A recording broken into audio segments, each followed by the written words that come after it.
북한 무인기에 영공을 뚫린 군 당국은 드론 무인기를 공세적으로 운용할 작전 전담부대인 드론작전사령부를 창설하기로 했습니다. 합동참모본부는 오는 9월 창설을 목표로 관련 작업에 속도를 내고 있습니다. 하지만 드론작전사령부가 자리 잡기에는 다소 시간이 필요해 당장은 북한의 드론과 무인기를 상대하기에 한계가 있습니다. 그래서 군 당국이 대비책으로 내놓은 몇 가지 방안이 있어 화제입니다. 바로 레이저 대공무기 블록원인데요. 블록원은 광섬유로부터 생성한 광원 레이저를 표적에 직접 쏴 무력화시키는 무기체계라 한국의 첨단 무기화가 빠르게 진행되는 모습입니다. 블록원 레이저포는 30차례 실시한 시험평가에서 약 3km 떨어져 있는 무인기를 모두 맞춰 100%의 명중률을 기록한 것으로 전해졌습니다. 방위사업청에 따르면 지난 4월 국방과학연구소는 충남 태안 안흥시험장에서 레이저 대공무기 블록원의 시험평가를 진행해 국방부로부터 전투용 적합 판정을 받았습니다. 30차례 발사에 3km 밖 상공의 무인기 30대를 모두 맞춰 100%의 명중률을 기록했기 때문입니다. 이에 따라 한국도 드론을 활용한 제공작전과 레이저를 쏘는 대공방어가 본격적으로 활용되기 시작한 것입니다. 그래서 국산 레이저 대공무기 블록원은 영화 스타워즈 속 광선 같아 한국판 아이언빔으로 불리고 있습니다. 레이저포는 전방등의 지상 고정진지에 설치돼 최대 수킬로미터 떨어진 정무인 기등 격추가 가능합니다. 또한 별도의 탄 없이도 전기만 공급하면 운용할 수 있고 미사일과 기관포와 달리 낙탄에 따른 안전사고 우려도 적은 것으로 알려졌습니다. 특히 레이저포는 1회당 발사 비용이 2,000원 정도로 저렴하고 소음이 없다는 장점을 갖추었습니다. 해당 레이저포는 이르면 내년부터 향산돼 전방부대에 실전 배치하는 등 전력화가 가능할 것으로 예상되고 있습니다. 레이저포의 체계 개발은 2019년에서 2023년까지 지상 진지 고정형인 블록1, 이후 2026년까지 차량 탑재형인 블록2로 개발됩니다. 향후에는 레이저포로 무인기뿐만 아니라 전투기와 인공위성까지 요격할 수 있도록 성능을 향상해갈 계획입니다. 국방부가 무인기 요격용 레이저 무기 개발에 주력하는 배경에는 여러 이유가 존재합니다. 우선 현용 대공포의 한계 때문입니다. 국내에서 운용 중인 20에서 30mm 대공포 체계는 자체적으로 자폭신관을 갖추고 있지만 불발률이 2에서 3% 달합니다. 상당한 수량이 지상에 낙하할 수밖에 없어 민간에 큰 피해를 줄 수 있는 실정인데요. 단적으로 미국은 이라크 전쟁에서 미 해군 함정에도 장착돼 있는 20mm 벌컴포인 펠링스 근접 방어무기 체계 CIWS를 지상화시킨 센츄리온, 즉 날아오는 적의 각종 포탄이라 할 수 있는 로켓 포탄과 일반 포탄, 박격 포탄을 요격하는 대공포를 투입해 높은 성과를 올렸습니다.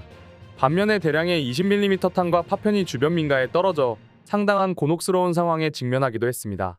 수도권에 배치된 한국 군의 30mm 대공포의 유효사거리는 3km 수준이지만 실제 탄도 비행거리는 10km에 달해 국내의 민간인 거주구역은 물론 북한 영토까지 날아갈 수 있는 위협적 요인이 군으로서는 상당한 부담이 될 수 있습니다.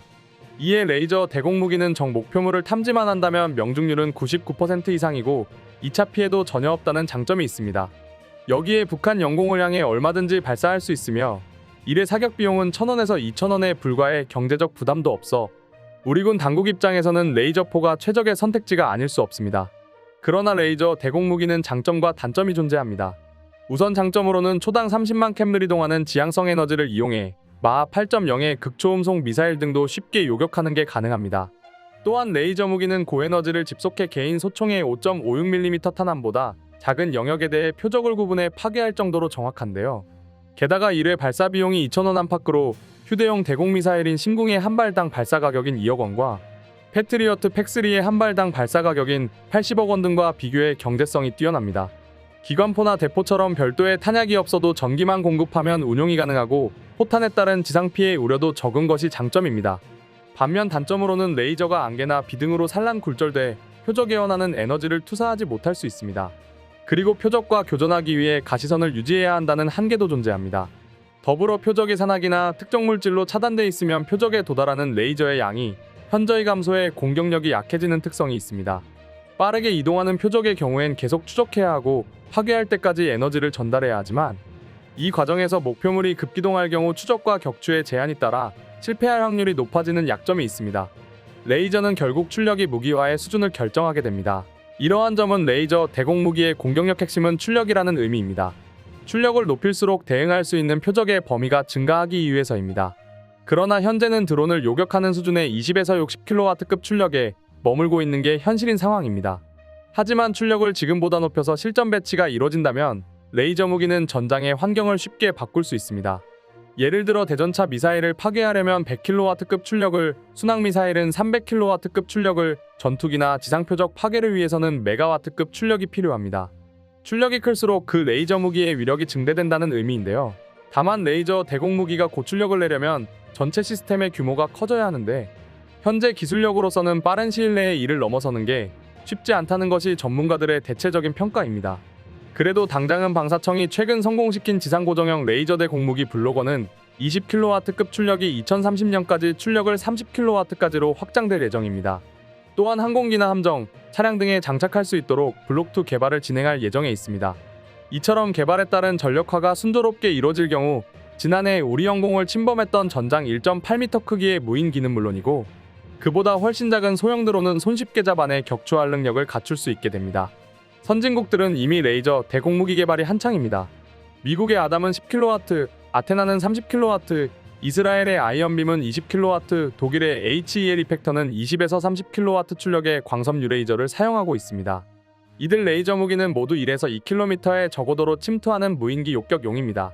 최근에는 이 분야 선두를 달리고 있는 미국이 출력 50kW, 사거리 3에서 5km의 레이저 무기를 개발하고 전력화를 추진 중에 있습니다.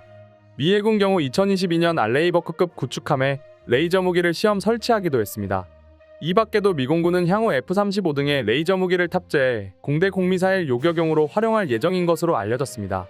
장기적으로는 50kW급 레이저 무기를 C-130과 C-17 수송기 등에 장착해 상승 단계의 탄도미사일을 요격하는 계획도 추진 중인 것으로 전해졌습니다. 이처럼 레이저 무기는 더 이상 영화나 게임 속 상상의 무기가 아니게 되었습니다. 전력화된다면 전쟁 승패에 큰 영향을 미칠 수 있는 게임 체인저가 되기에 충분한데요.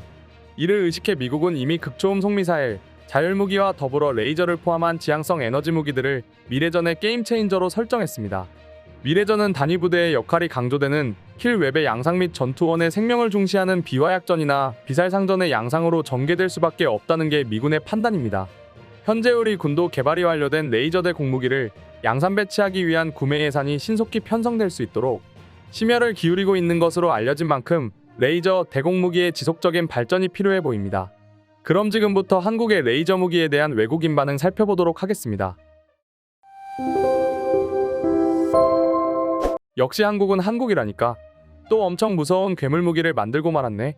정말로 핵을 만들지 못하는 서름으로 무기를 만들고 있는 것 같아. 한국은 정말 상상 속의 무기를 만들 수 있는 국가야. 이러다가 스타워즈처럼 광선검을 만드는 것은 아닌지 모르겠어. 앞으로 한국이 얼마나 더 강한 무기를 만들지 감조차 오지 않고 있어. 한국 무기의 성능은 미국도 긴장할 정도라는데 사실이었어. 한국은 정말로 핵폭탄 빼고 만들 수 있는 무기는 전부 만든 것 같아. 오늘따라 한국이 더욱 대단해 보여. 나는 평소에 스타워즈 영화를 좋아해서 지금도 챙겨보고 있어. 그런데 지금 추세대로라면 아마도 한국은 스타워즈에 나오는 우주선까지 개발할 수 있을 것 같아. 그들은 워낙에 강한 기술력을 가지고 있으니 말이야. 한국이 항공모함만 빨리 건조한다면 완벽하겠어. 군사적인 측면에서 말이야. 그렇다면 분쟁 지역으로 항공모함을 보낼 수도 있고 해군력도 증강되기 때문이지. 거기에 레이저포까지 탑재한다면 한국은 엄청나게 강해질 거야. 오늘의 영상은 이것으로 마칠 텐데 영상이 유익하셨다면 구독과 좋아요, 알림 설정 한 번씩 부탁드리겠습니다. 다음 영상으로 찾아오겠습니다. 감사합니다.